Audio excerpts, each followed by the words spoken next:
हिंदू संस्कृति में मार्गशीर्ष मास को सबसे शुभ महीनों में से एक माना जाता है। मार्गशीर्ष मास में लक्ष्मी पूजन के साथ साथ भगवान श्री कृष्ण की भी पूजा की जाती है। श्री हरि का नाम लेते हुए कथा आरंभ करते हैं। भारतवर्ष के सौराष्ट्र देश में द्वापर युग की यह कहानी हुई है। सौराष्ट्र में उस समय भद्रश्रवा नाम के राजा थे। वे बड़े पराक्रमी राजा थे। 4 वेद, 6 शास्त्र, 18 पुराणों का उन्हें ज्ञान था। उनकी रानी का नाम सूरत चंद्रिका था। रानी दिखने में सुंदर और सुलक्षणा थी तथा पतिव्रता थी। उन दोनों को 7 पुत्र तथा उसके बाद एक कन्या का वरदान मिला था। कन्या का नाम श्यामबाला था। एक बार महालक्ष्मी जी के मन में आया कि जाकर उस राजा के राजप्रसाद में रहे। इससे राजा को दुगनी धन दौलत की प्राप्ति होगी और वह इस धन दौलत से अपनी प्रजा को और सुख दे पाएगा।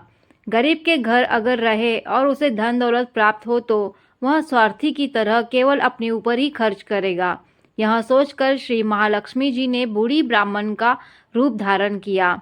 हाथ में लाठी लिए लाठी के सहारे रानी के द्वार तक पहुंची।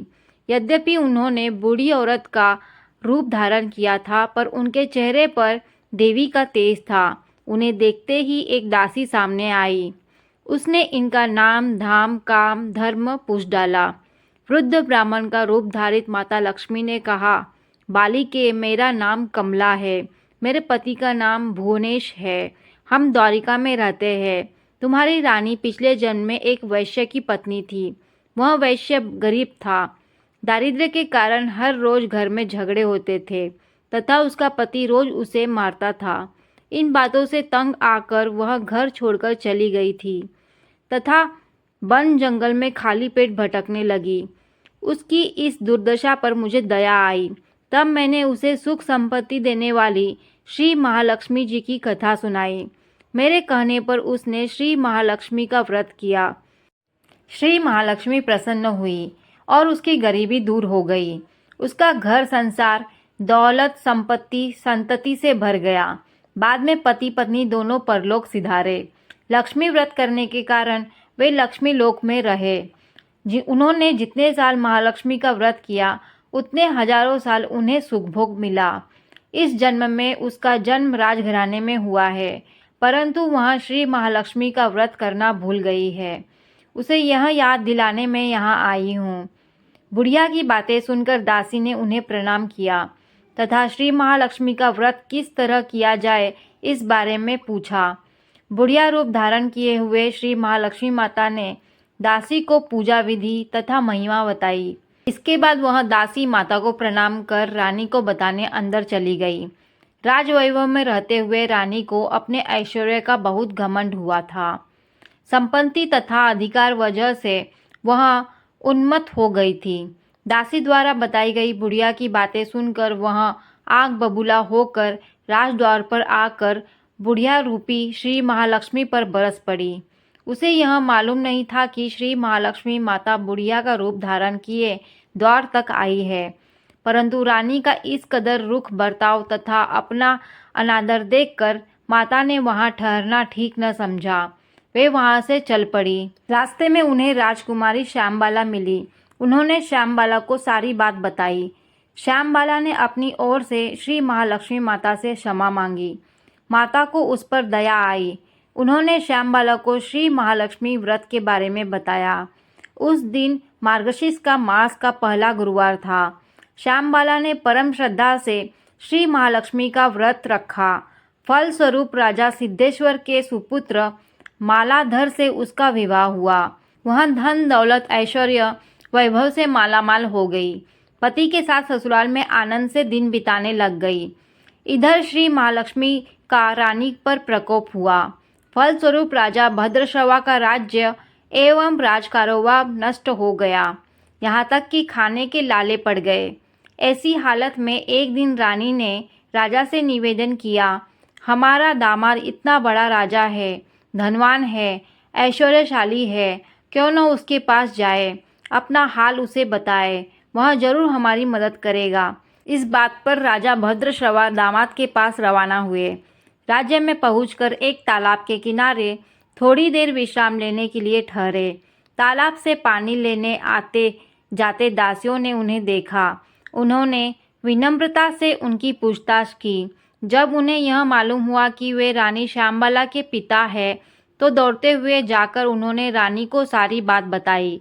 रानी ने दासी के हाथ राज परिधान भेजकर बड़े ठाट से उनका स्वागत तथा आदर सत्कार किया, खान पान करवाया। जब वे लौटने लगे तो सोने की मोहरों से भरा घड़ा दिया। राजा भद्रश्रवा जब वापस लौटे तो उन्हें देखकर रानी सूरज चंद्रिका खुश हुई। उन्होंने सोने की मोहरों से भरे घड़े का मुख खोला, पर हाय भगवान, घड़े में धन के बदले कोयले मिले। यह सब श्री महालक्ष्मी के प्रकोप से हुआ। इस प्रकार दुर्दशा में और कई बात बीत गए।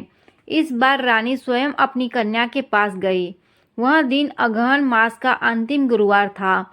श्यामबाला ने श्री महालक्ष्मी का व्रत किया, पूजा की, अपनी माता से भी व्रत करवाया। इसके बाद रानी अपने घर गई। श्री महालक्ष्मी का व्रत रखने पर उसे फिर से अपना राजपाट, धन दौलत, ऐश्वर्य प्राप्त हुआ। फिर से वह सुख शांति आनंदमय जीवन बिताने लगी। कुछ दिनों बाद राजकन्या श्यामबाला अपने पिता के घर आई। उसे अपने घर देखकर सूरज चंद्रिका को पुरानी बातें याद आई। यहाँ की श्यामबाला ने अपने पिता को घड़ा भर कोयला दिया था और उसे कुछ भी नहीं दिया था। इसी कारण श्यामबाला को पिता के घर आने पर उसका कोई आदर आतिथ्य नहीं हुआ, बल्कि अनादर हुआ। पर उसने इस बात का बुरा नहीं माना। अपने घर लौटते समय उसने पिता के घर से थोड़ा नमक ले लिया। अपने घर लौटने पर उसके पति ने उससे पूछा, अपने मायके से क्या लाई हो? इस पर उसने जवाब दिया, वहाँ का सार लाई हूँ। पति ने पूछा, इसका मतलब क्या हुआ? श्यामबाला ने कहा, थोड़ा धीरज रखे, सब मालूम हो जाएगा। उस दिन श्यामबाला ने सारा भोजन नमक डाले बिना बनाया और परोसा। पति ने खाना चखा, सारा खाना नमक बिना था, इसलिए स्वाद न आया। फिर श्यामबाला ने थाली में नमक डाला, इससे सारा भोजन स्वादिष्ट लगने लगा। तब श्यामबाला ने पति से कहा, यही है वह मायके से लाया हुआ सार। पति को उसकी बात सही लगी। फिर वह दोनों हंसी मजाक करते हुए भोजन करने लगे। कहा गया है कि इस तरह जो कोई श्रद्धा भाव से श्री महालक्ष्मी की पूजा करता है, उसे माता की कृपा प्राप्त होती है, सुख संपत्ति शांति प्राप्त होती है, सभी तरह की मनोकामनाएं पूर्ण होती है। परंतु वह सब प्राप्त होने पर माता की पूजा को भूलना नहीं चाहिए। हर गुरुवार को व्रत पाठ अवश्य करना चाहिए। इस तरह श्री महालक्ष्मी की महिमा भक्तों की मनोकामना को पूर्ण करती है। इस प्रकार श्री महालक्ष्मी की गुरुवार की कथा संपूर्ण होती है।